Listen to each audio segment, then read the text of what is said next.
Ketika beberapa orang berbicara tentang bait Allah dan mengagumi bangunan yang dihiasi dengan batu yang indah-indah dan dengan berbagai barang persembahan, berkatalah Yesus, akan datang harinya, segala yang kamu lihat di situ diruntuhkan, dan tidak akan ada satu batu pun dibiarkan terletak di atas batu yang lain. Lalu murid-murid bertanya kepada Yesus, Guru, bila manakah itu akan terjadi? Dan apakah tandanya kalau itu akan terjadi? Jawab Yesus, waspadalah, jangan sampai kamu disesatkan, sebab banyak orang akan datang dengan memakai namaku dan berkata, akulah dia, atau saatnya sudah dekat. Janganlah kamu mengikuti mereka. Dan bila kamu mendengar tentang perang dan pemberontakan, janganlah kamu terkejut, sebab semuanya itu harus terjadi dahulu. Tetapi itu tidak berarti kesudahannya akan datang. Kemudian Yesus berkata kepada mereka, bangsa akan bangkit melawan bangsa, dan kerajaan melawan kerajaan. Akan terjadi gempa bumi yang dahsyat, dan di berbagai tempat akan ada penyakit sampar dan kelaparan.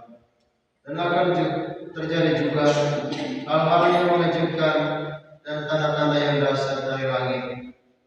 Tetapi sebelum semuanya itu, kamu akan ditangkap dan dianiaya.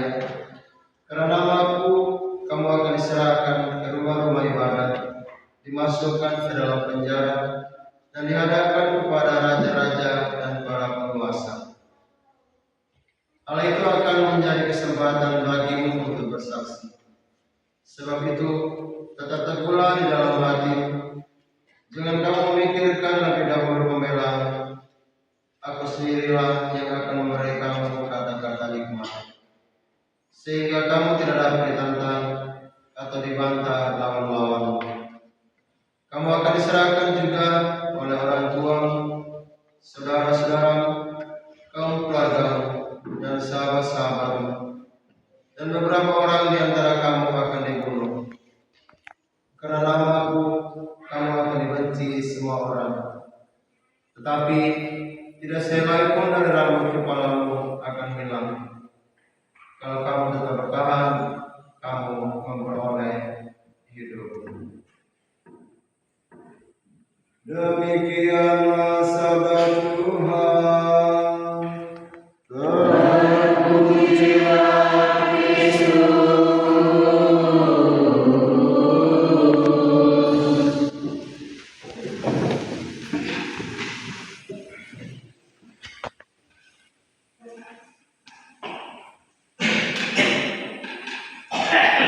Bapak Ibu, saudara-saudari, adik-adik, orang muda, umat beriman yang terkasih dalam Kristus, sudah menjadi satu kebiasaan. Seringkali umat kita itu selalu mengeluh begini, Romo, saya tidak masuk gereja sudah sekian tahun. Saya sakit.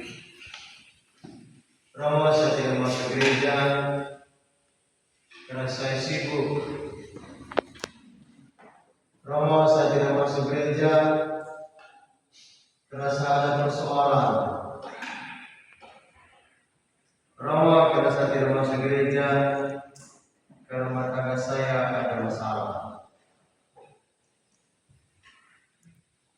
Itu kata-kata atau kalimat yang seringkali diucapkan oleh umat kita.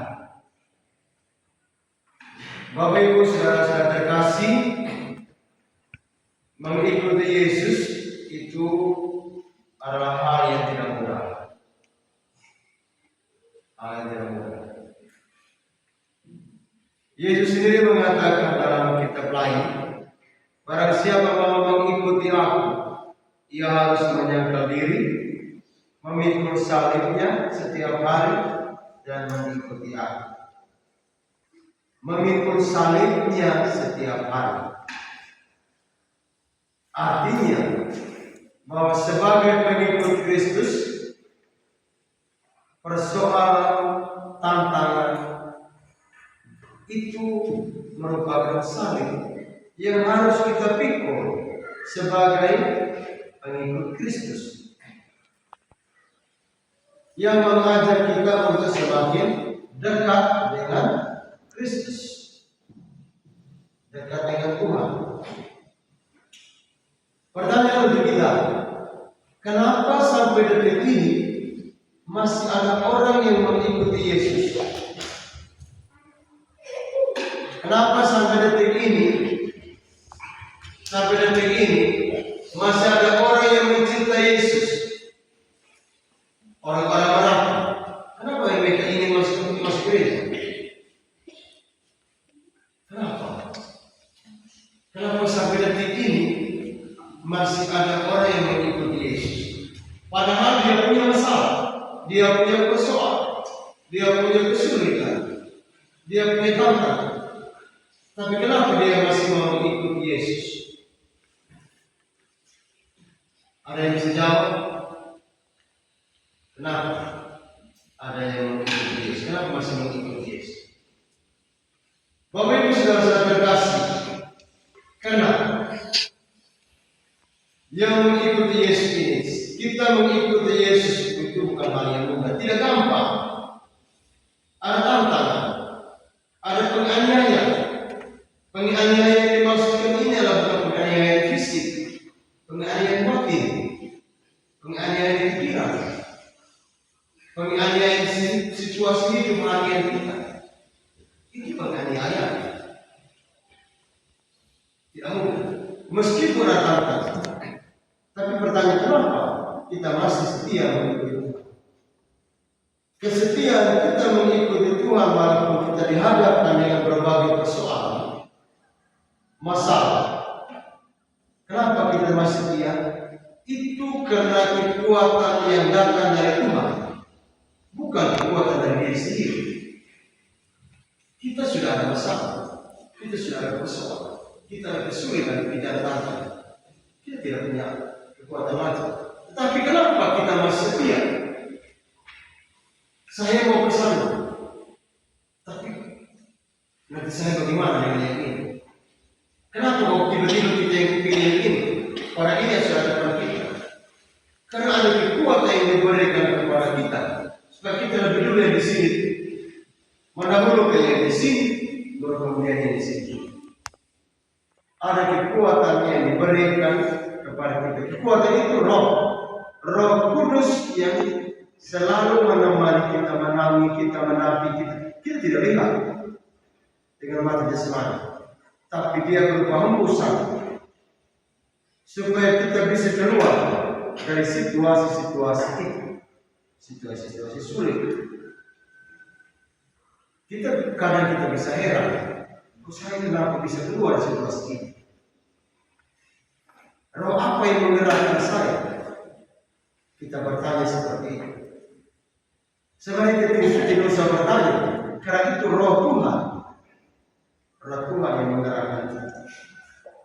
Kita percaya bahwa meskipun kita menghadapi tantangan, penganiayaan, tapi Roh Tuhan itu tetap menyertai kita. Kita percaya bahwa di balik semua penganiayaan, yang bisa katakan tadi, penganiayaan bukan penganiayaan fisik, penganiayaan batin, pikiran, perasaan, itu penganiayaan. Di balik penganiayaan, di balik tantangan, di balik cobaan, di balik kesulitan, karena kita sebagai pengikut Kristus, maka kita tetap diberikan pengharapan. Kita tetap diberikan pengharapan. Kita tetap diberikan kehidupan yang abadi. Kita tetap diberikan jalan-jalan yang terbaik supaya kita bisa keluar dari tantangan dan kesulitan cobaan. Karena itu Bapak Ibu saudara-saudara terkasih, dalam bacaan Injil tadi Tuhan katakan, waspada, berjaga-jaga.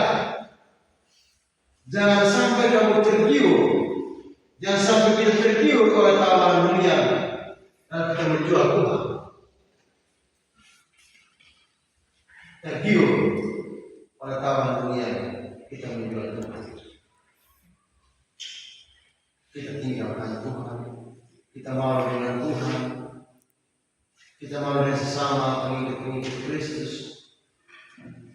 Itu kita menjual Tuhan. Jangan sampai kita tergiur oleh tawaran dunia, kita menjual Tuhan hanya karena untuk mendapatkan sesuatu untuk kepuasan jasmani, dunia semata. Jangan sampai kita menjual Tuhan. Karena itu Tuhan katakan waspada, berjaga-jaga, jangan tergiur. Kita punya masalah, kita punya persoalan, kita punya kesulitan. Kenapa kita jauh dari Dia lagi? Berarti kita sudah tergiur.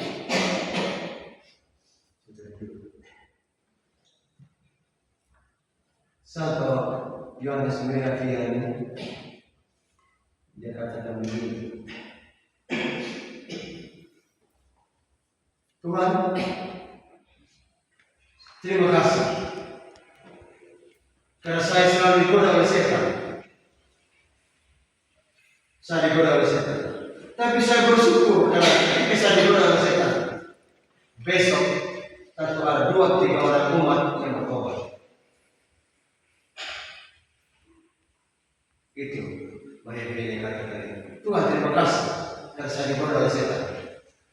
Karena ketika saya digoda oleh setan, besok 2-3 umat akan bertobat. Kita mengalami tantangan, kita tergiur, tapi kita jangan terbawa situasi. Karena itu mari kita diajak oleh Tuhan hari ini, firman Tuhan hari ini mengajak kita untuk setia pada iman kita, setia pada Kristus yang kita imani. Tidak ada orang Katolik yang mengatakan bahwa ketika dia masuk gereja, tumben hari ini program. Tidak ada. Ada tidak?